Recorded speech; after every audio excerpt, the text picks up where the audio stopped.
Happy birthday, Gaten! Yun.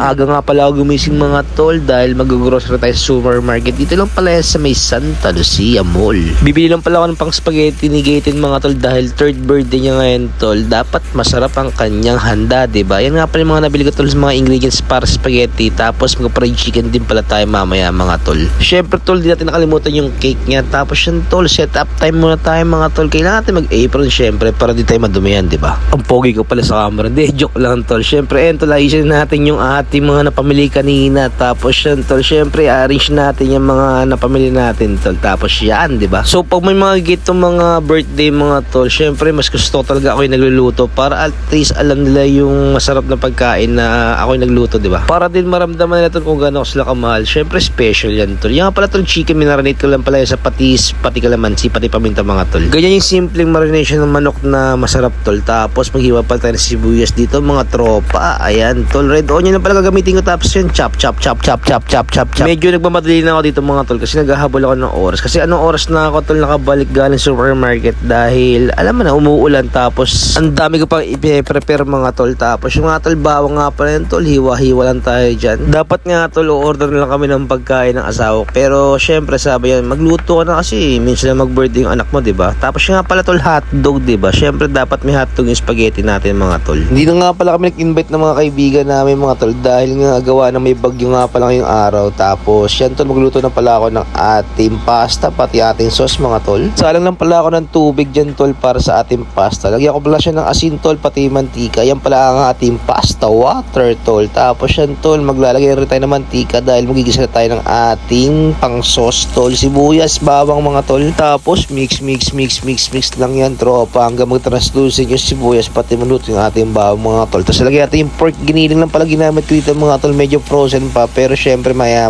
tol matutulog na rin yan. Nagluluto pala kayo ng giniling mga tol, dapat yung lutong-luto para hindi yung maaligas-gas sa dila. Tapos naglagay rin pala ako ng hotdog yung mga tol. Syempre spaghetti yan, diba? Tapos yun nga pala ito yung ating spaghetti pasta mga tol. Pakukulang ko lang yan for 8 minutes. 8 minutes talaga tol ang standard cooking ng pasta mga tol para al dente. Tapos maglagay rin pala tayo ng mushroom dun sa ating sauce mga tol. Syempre sutay lang natin yan hanggang maluto. Tapos mix pa rin tayo dyan mga tol. Ito nga pala style ng pagluto ko ng spaghetti mga tol. Di ako naglagay ng asin. Nilagay ko pala siya ng patis, paminta. Tapos yan tol, asukal syempre para medyo Jollibee style. Tapos halo-halo lang tayo dyan mga tol. Tapos after 8 minutes mga tol, luto na yung ating spaghetti pasta mga tol. Set aside lang muna natin yan tol. Huwag siya ira-running water para hindi siya madurog. Room temperature lang tol, okay na yung ating pasta, diba? Tapos yung nga tol, maglagay rin pala tayo ng spaghetti sauce dun sa ating lulutuin na spaghetti sauce, diba? Ayan tol, diba? Halo-halo lang tayo dyan tropa. Lalagyan din natin yan ng ating liver spread mga tol.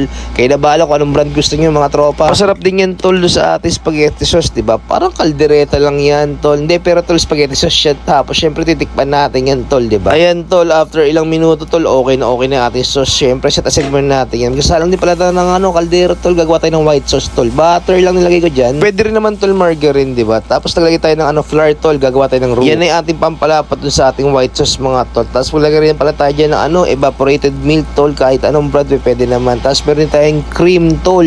Yan. Kahit anong all-purpose cream tol pwede sa ating white sauce. Naglagay rin pala ako ng cheese na cubes mga tol. Tapos mix lang tayo mga tropa. Tapos mag-add tayo ng ating pasta water mga tol. Pag nagluto kayo ng pasta tol, huwag itatapon yung pasta water dahil pwede mo pa siya magamit sa mga sauce, diba? Tapos lagay pa rin pa ako ng shredded cheese mga tol. Tapos mix hanggang makuha natin yung tamang consistency tol. Tapos nagtipla pala ako ng asin, paminta mga tol. Tapos hinalo-halo ko lang tol hanggang combine lahat ng ating pampalasa dun sa ating white sauce. Tapos yan tol, tikman natin ulit, diba? Okay na tol. Gagawa pala tayo ng ating breading mix dun sa ating fried chicken mga tol. Flour, cornstarch, paminta tol. Tapos seasoning, tapos asin lang yan tol.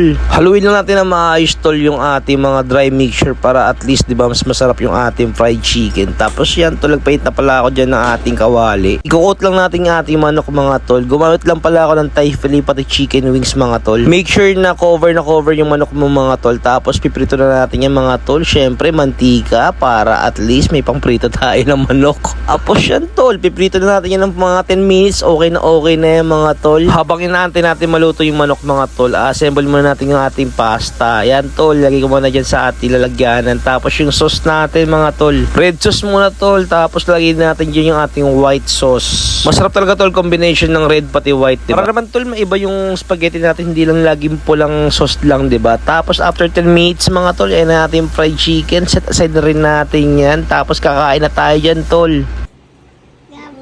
Gutom na si Kuya, pakain na si Kuya. Tension ka na. Happy birthday, Gaten!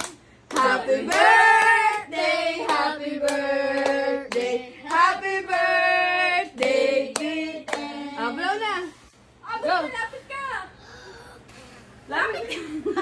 Go, lapit! Yay!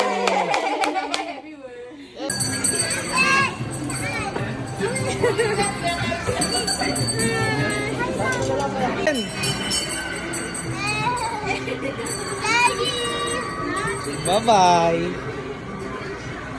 Ayun nga ito pagkatapos namin kumain sa bahay tol. Syempre ginala muna namin yung mga bata tol para at least tol ma-enjoy naman ni Gaten yung birthday niya. Kasama yung kuya niya tol pati si Tita Dana nila, diba? Kita ko lang tol yung mga bata na masaya tol. Ang sarap sa pakiramdam, diba? Yan tol, simple naman ang buhay namin. Kita ko yung mga anak tol na masaya, diba? Malaking bagay na sa amin yun ng mami niya. Kasi diba, yun naman talagang purpose natin mga magulang na makita natin masaya yung mga anak natin. Tapos yung nga pa tol kasama nga pala yung mga kapatid Ina pati si mama. Sayang nga wala si ate pati si papa eh. Pero syempre tol, kasama na rin sa ating video, diba? Mukha naman tol, nag-i-enjoy yung magkapatid mga tol. So, ayan tol, ayos na yung araw namin ngayon, diba? Kung umabot ka sa point ng video ko tol, mga tol, paki-comment down below naman sa mga parte ng mundo, parte ng Pilipinas, para alam naman natin kung saan maabot yung video namin, diba? At syempre, paano gusto mo ang video, don't forget to like and follow my page mga tol. Meron din pala ako YouTube account mga tol, Tony Boys TV 7021, pati TikTok account mga tol, Chef Tony Boy, Tony Boys TV.